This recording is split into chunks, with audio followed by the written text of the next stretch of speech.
It was 1986, and I was in northern Israel. A few weeks before, I'd asked my uncle where it was that my grandparents had lived when they were there in the early 50s. It was that address that I held in my hand as I wandered around Haifa one August morning. My grandparents were Jews from Kiev. They converted to Christianity and escaped Stalin's Soviet Union in the 1920s.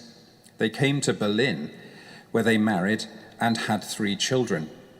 They fled Hitler's Berlin in 1938 and arrived in London as refugees. Over the next few years, they shared their Christian faith with Nazi prisoners of war. Still holding my uncle's scrap of paper, after a lot of searching, I stood before the dwelling where my grandparents had lived. I was open-mouthed. I said to my companion, "I've been here before." 2 years previously, I'd worked on a kibbutz, and one Sunday I'd traveled into Haifa to go to church. After the service, kind people said, "Come back to our youth hostel for lunch." It turned out that very same youth hostel had once, 35 years previously, been my grandparents' home.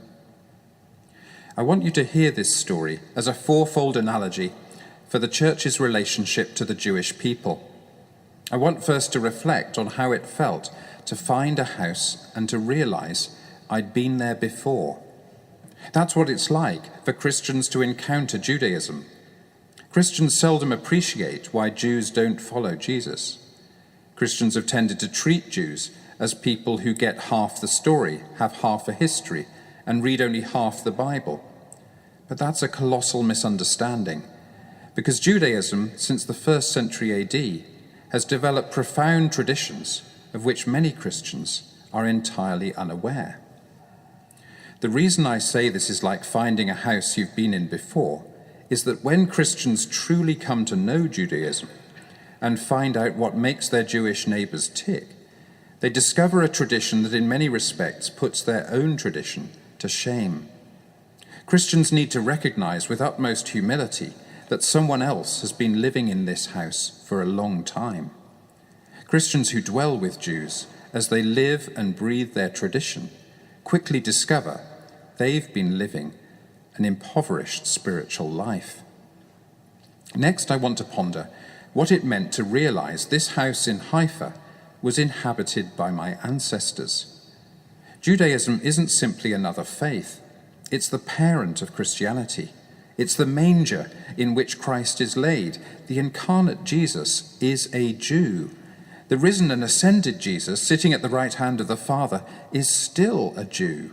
Jewishness is part of the Holy Trinity. God's promise to Israel is not broken. The Jews are still the chosen people. It's Christianity's sin, perhaps the greatest of all its many sins, to have forgotten this. Medieval Europe found diversity difficult to comprehend. Jews were vilified and persecuted. The universal ban on usury inhibited the economy.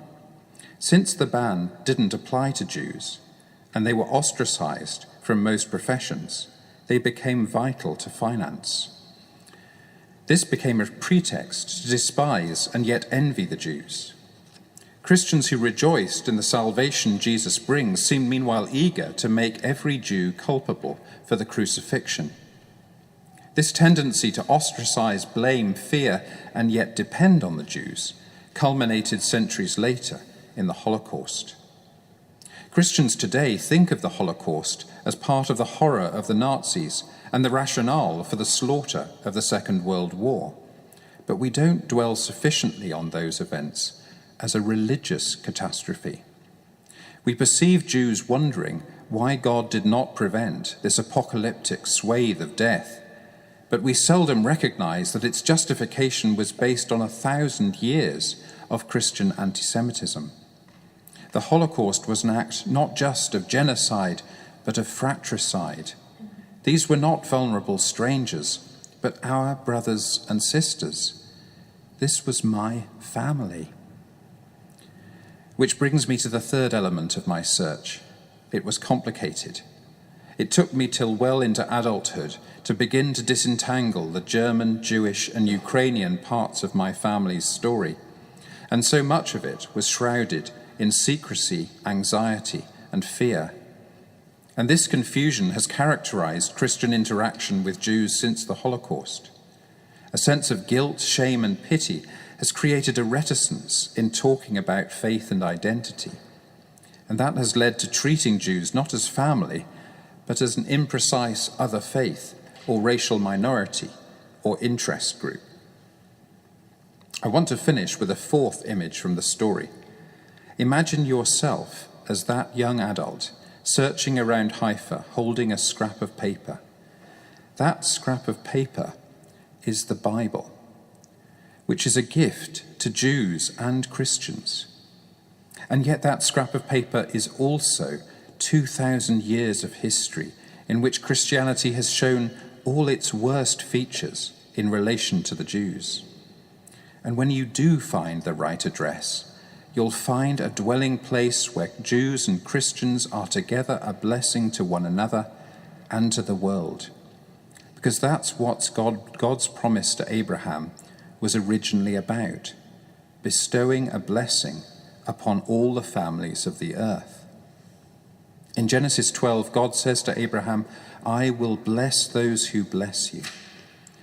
Can Christians really say they have blessed the Jews? Genesis 12 goes on to say, God called you to be a blessing to all the peoples of the earth. That's what Jews are called to be, a blessing. And we Christians owe our existence to them. We have to admit, we really have made a terrible job of saying thank you. Lord, have mercy upon us. Christ, have mercy upon us. Lord, have mercy upon us.